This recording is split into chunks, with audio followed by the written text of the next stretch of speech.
Good morning. Time for another playable hand. We are going to shuffle up these cards. I've already meditated and written out the action of the poker hand according to, in the My Poker Game journal, also created by me. And we're using the Awesome deck, which I designed. Each playing card has a fortune-telling meaning on the card, a couple of keywords and a phrase that go with the tarot meaning that has been associated with the card as long as tarot cards have existed. That's a story for another time.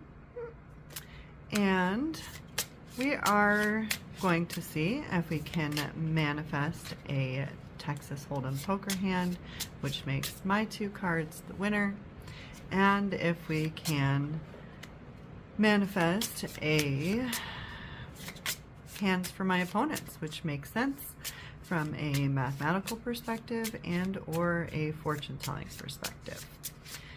Ready, set, Awesome deck.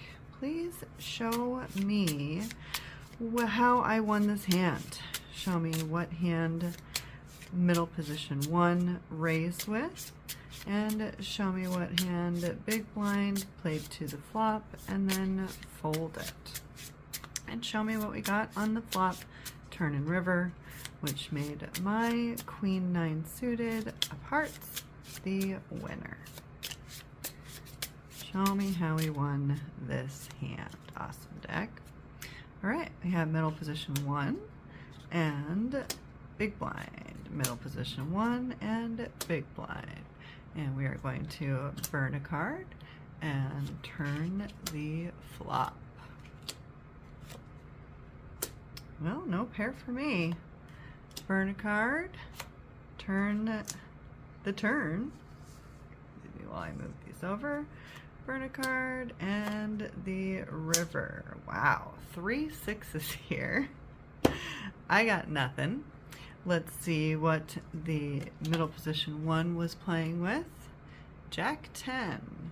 They also got nothing. Kind of makes sense. We were just starting a $1 tournament in my scenario. Oops, here is the winning hand. I did not win the hand. The big blind, who in my scenario folded, had the Ace of Initiative and Queen of Decisiveness. So this hand did not work out as desired for my manifestation experiment.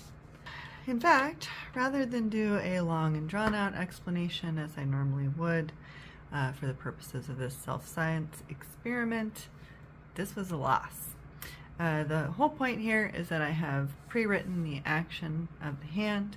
I said that I was just beginning a $1 tournament, rebuy tournament, and was in the small blind holding Queen of Hearts, 9 of Hearts. Blinds are 10 and 20. All players have equal stacks of 5,000 because, again, we're literally just beginning the tournament in this scenario. It is a $1 tournament, so I wrote out the hand as I would normally play it under this circumstance, because $1 tournaments are very luck-filled, shall we say. People don't play typical, and you might as well be a little more risky, in my opinion.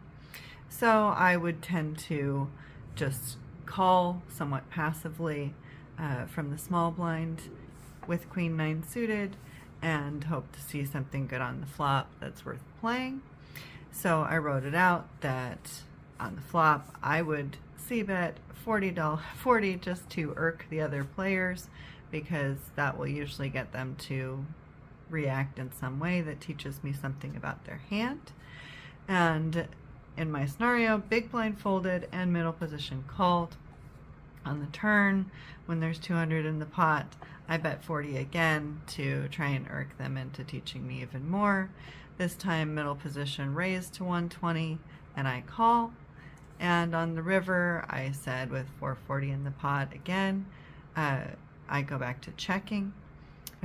And Middle position bets 300, about 2/3 of the pot, or 3/4 of the pot, and I raised to 1,000 and middle position 1 calls. So I was hoping for hand that would fit that scenario. However, we did not get that. I did not win the hand as I just showed, and it really doesn't fit the scenario in any way. So I said that middle position 1 raised to 40 with the Jack of Respect and 10 unavoidable barrier.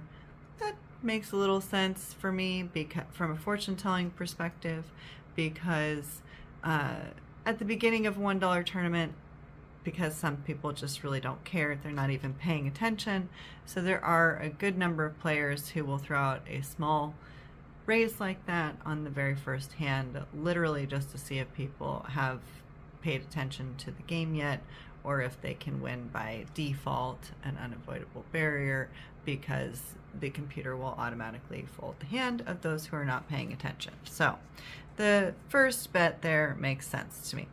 However, once I have called with Queen 9 suited and big blind looks down at the Ace of Initiative and the Queen of Decisiveness, which is a pretty darn good first hand, 50-50 on whether or not they would just call. It definitely depends on the skill of the player, but I think many players might choose to re-raise with that hand. I did not write the hand that way. Definitely, once we see an ace, once we see an ace on the flop, and this hand has a pair, and I bet 40, and he's not going to fold. He's not going to fold 40 bet with the top pair. That's just never going to happen. So we have failed. Doesn't make sense from a mathematical perspective this week, or a fortune-telling perspective, because they would have struck while the iron is hot and tried to charm me with their decisiveness into staying in the hand for no good reason other than the fact that I already bet. This hand might have a tiny reason to stay in because they do have a straight draw, which they think is a pretty good straight draw. However, they have a queen, I have a queen, so there's only 2 queens left for them to draw their straight with, so it's really not that good.